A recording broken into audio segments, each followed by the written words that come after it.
Ich habe es schon ganz lange vorgehabt. Ich habe es schon ewig rausgezögert und jetzt hat mich doch glatt ein Hersteller angerufen, hat gefragt, darf ich denn nicht was zuschicken zum Testen, zum Werbung machen?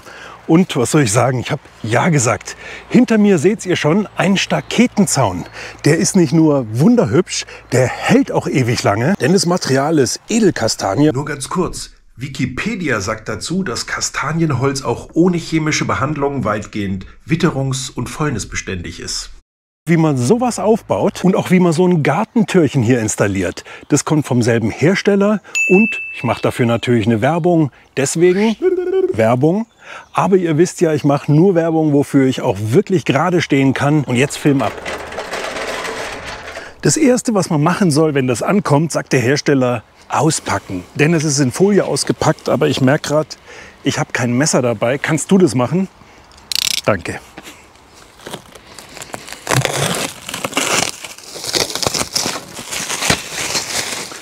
Und warum? Weil es da drin heiß wird wie in einem Gewächshaus, wenn die Sonne rauf brennt. Deswegen Folie weg. Wenn es im Schatten steht, egal, aber wenn die Sonne drauf knallt, dann soll man es auspacken. Und jetzt bereiten wir erstmal vor, damit der Zaun überhaupt Platz hat. Wir, ja, das sind Christian und ich. Er hat mich wieder besucht. Klasse, Christian kennt ihr ja schon. Und was wir genau vorhaben, was wir da machen, das erkläre ich jetzt aus dem Off, während wir da oben freischneiden.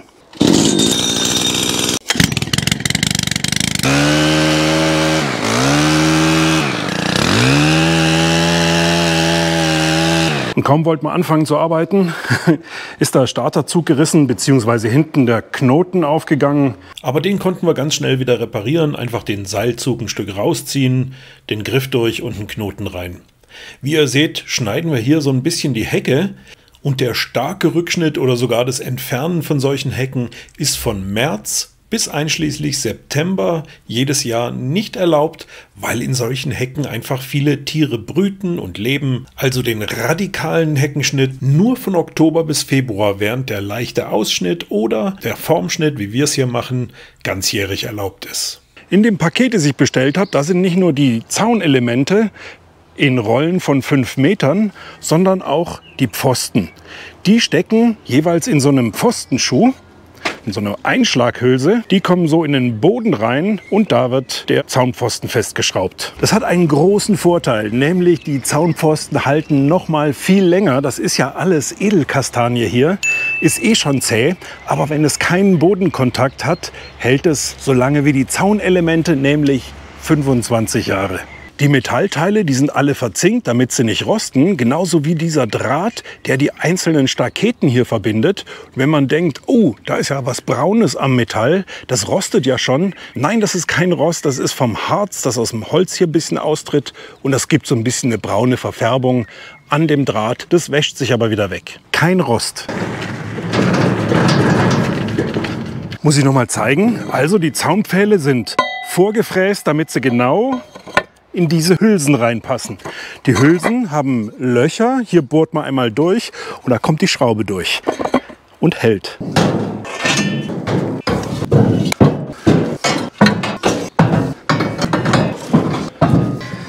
Ich finde es auch viel schöner, muss ich sagen, wenn das so grob ist als so gefräste, weißt, wo der Zaunpfahl halt, wo er so glatt ist.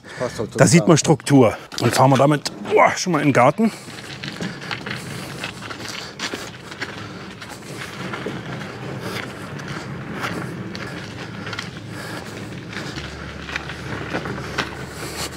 Mein Plan ist jetzt, diesen Zaun hier hinter mir aufzubauen, auf diesem Hügel. Der ist nicht so ganz eben, so ganz gerade, aber das klappt mit so einem Staketenzaun gerade wunderbar. Aber auch dort, wo ihr eine schöne ebene Fläche habt, ist es perfekt und noch viel einfacher, als ich es jetzt haben würde. Aber ihr werdet sehen. Los geht's. Was ihr zum Aufstellen von so einem Staketenzaun unbedingt braucht, ist ein Spaten oder ein Spanngurt. Ich zeige euch gleich warum. Einen Vorschlaghammer, eine Wasserwaage, ein paar Handschuhe sind nicht verkehrt. Diese Einschlaghilfe hier, sofern ihr Zaunpfosten habt mit diesen Hülsen. Meterstab ist nicht verkehrt, was zum Schreiben, ein Stift. Schrauben, 4,5 x 60 sollten sie sein. Die sind aus Edelstahl bei Stihltreu, finde ich klasse, denn dann rostet nichts. Und sie haben hier eine Bohrspitze. Und damit spart ihr euch das Vorbohren der Staketen an die Zaunpfähle und dann kann auch nichts reißen. Solche Schlossschrauben hier, 10 x 100, auch in Edelstahl. Solche Zaunverbinder, zeige ich euch auch gleich, wofür ihr die braucht. Ein Akkuschrauber ist nicht verkehrt. Ein Set mit Bohrern, Holzbohrern. Und es gibt von Stihltreu diese schöne Toolbox. Da sind drin ein Gliedermaßstab, Bleistift, Kugelschreiber, Block, Anleitung und alles Mögliche. Im Shop von Stihltreu findet ihr nicht nur die ganzen Zäune und Tore, sondern auch Zubehör, alles was ihr braucht. Schaut mal rein. Sollen wir starten? Legen wir los. Immer gut, wenn man für so einen Job zu zweit ist. Es macht auch mehr Spaß, auch wenn man es alleine aufbauen könnte. Ja. Aber zu zweit einfach besser. Schöner, ja. Regel Nummer 1. Alle 1,5 Meter einen Zaunpfahl. Spart da nicht. Das hat wirklich seinen Sinn. Nämlich, dann hängt der Zaun dazwischen nicht runter auf dem Boden. Und Bodenkontakt heißt weniger Haltbarkeit. Alle 1,5 Meter ein Zaunpfahl. Unser Zaun startet jetzt an dieser Steinmauer hier. Da kann ich meinen Staketenzaun schon mal befestigen. Da brauche ich also keinen Zaunpfahl. Der erste Pfahl kommt hier hin, 1,50 Meter. Genau dazu braucht man diese Einschlaghilfen hier. Die kommen dann später wieder raus und da die Zaunpfähle rein.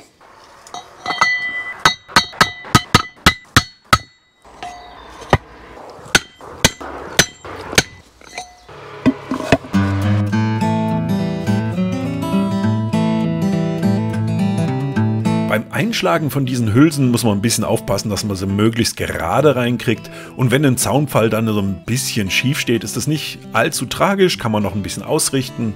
Aber einigermaßen gerade sollte er schon sein. Da kann man auch ganz gut dann mit Wasserwaage arbeiten.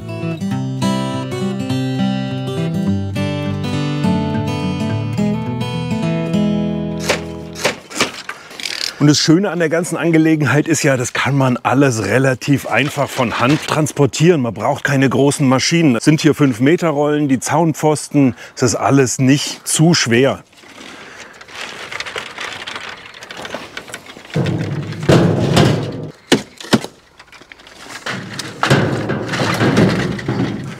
Aber zu zweit dann doch etwas einfacher.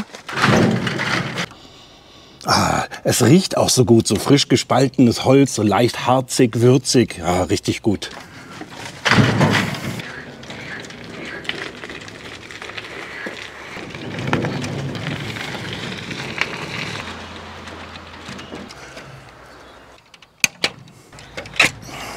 Was schätzt du vom Gewicht her? 20, 23 Kilo. Sowas, ja.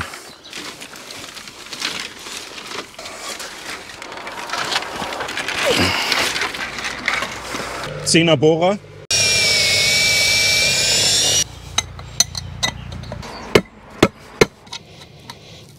Beim Bohren aufpassen, dass man mit der Bohrspitze und den Schneiden nicht ins Metall kommt, sonst ist der Bohrer gleich stumpf.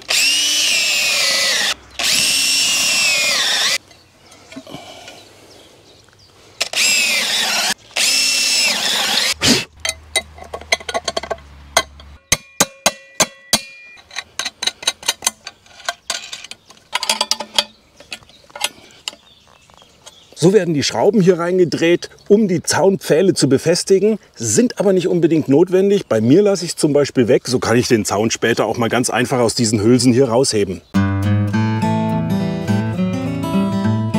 Und der Hersteller zeigt in seiner Anleitung super, wie man das macht mit dem Spannen des Zauns. Dafür braucht man so einen Spaten. Wie das genau geht, zeige ich euch gleich.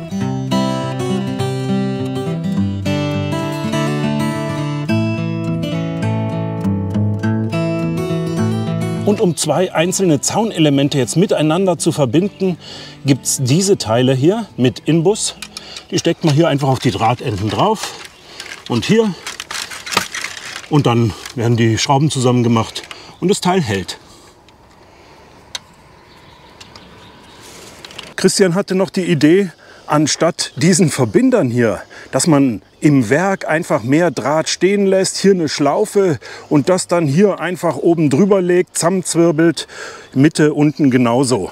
Dann spart man sich hier wieder eine Menge Material und es wird genauso einfach gehen. Schatzele, wie gefällt dir der Zaun?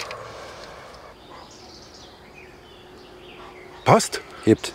Beim Spannen vom Zaun nimmt man einfach den Spaten, geht hier zwischen rein zum Torpfosten und mit Hebelwirkung zieht man den Zaun an, um Spannung drauf zu kriegen. Am besten öfters mal nachspannen, damit ordentlich Zug auf den Zaun kommt, damit er gerade hängt. Noch eine Regel, überall wo ein Draht ist, kommt eine Schraube rein. Also in diesem Fall 1, 2, 3 Schrauben. Und das Ganze funktioniert wirklich unkompliziert. Man verbindet die einzelnen Elemente mit diesen Adaptern, dann spannt man den Zaun mit einem Spaten oder ein Spanngurt würde auch funktionieren und schraubt dann die einzelnen Latten an den Zaunpfosten an.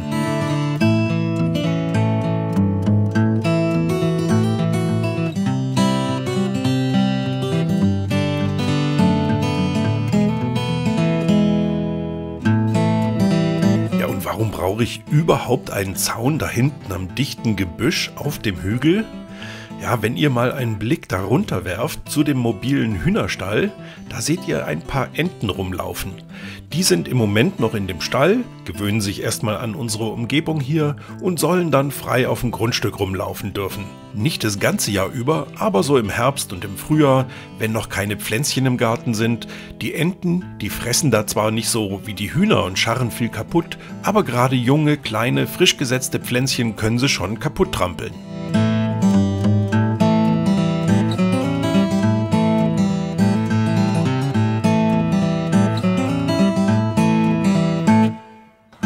So ein Zaun geht doch relativ schnell, ne? Ja, wenn man das Prinzip verstanden hat. Pfosten rein, anschrauben muss man nicht unbedingt, bisschen ausrichten. Das Wichtigste ist, glaube ich, das Spannen, dass man es schön spannt, dass er ordentlich ist, dass er nicht so durchhängt, das sähe einfach nicht schön aus. Genau, deswegen auch der Spaten, sehr wichtig, und der zweite Person.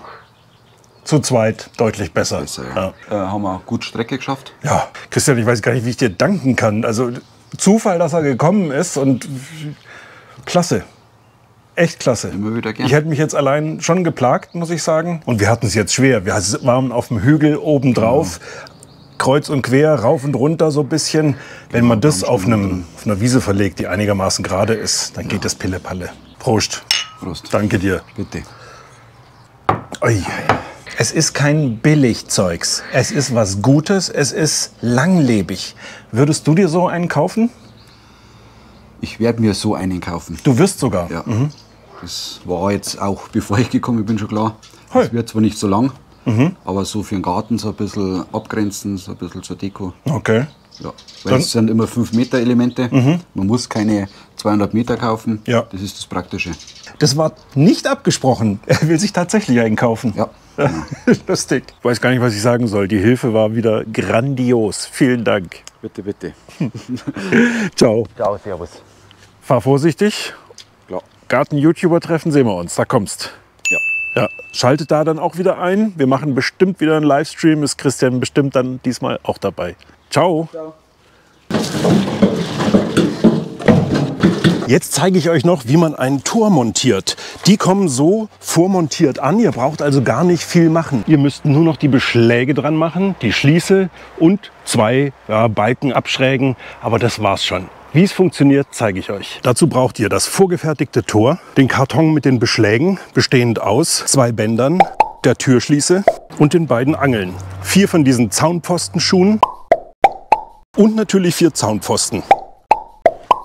Dann natürlich diese Hilfe zum Einschlagen, ein Akkuschrauber, eine Wasserwaage, Bleistift und Meterstab und habt auch die Anleitung parat. Hier steht genau drin, wie ihr vorgehen müsst. Stellt euer Tor jetzt auf eine gerade Unterlage. Bei mir ist der Rasen hier ziemlich eben und macht euch dann einen Bleistiftstrich im Wasser, dass ich weiß, wie ich mein Band anbringen muss. Und ebenso im unteren Teil. Dann lege ich mir die Bänder parallel zu dem Anschlagstrich, den ich mir hier gemacht habe, und lasse die Öse hier so einen Fingerbreit abstehen und schraube es dann fest.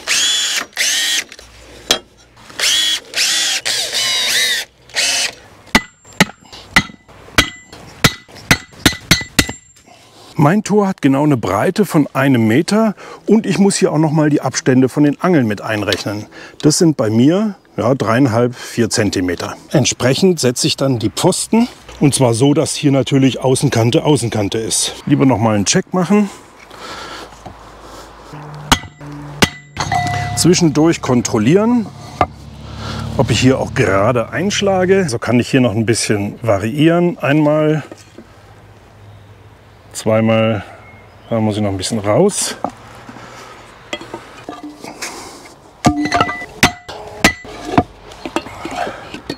So.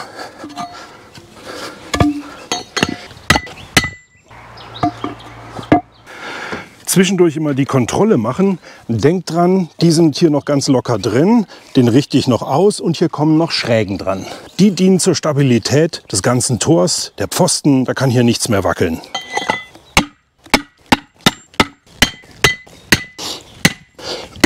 Die Pfosten kann man jetzt so verbinden hier, ohne dass man da was abschrägt. Aber schöner sieht es natürlich aus, wenn man sich eine Schräge macht. Ich zeichne mir das mit dem Bleistift an. Sieht einfach eleganter aus.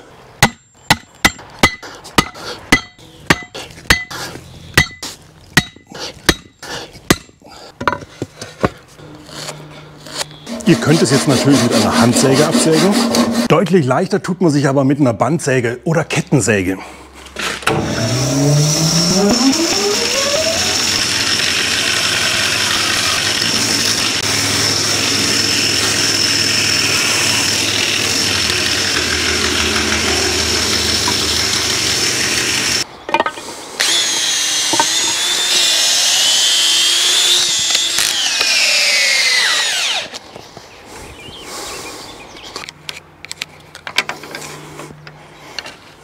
Hier habe ich mir für die Höhe eine Markierung gemacht, für die Angel hier. Und das gleiche mache ich beim unteren Teil.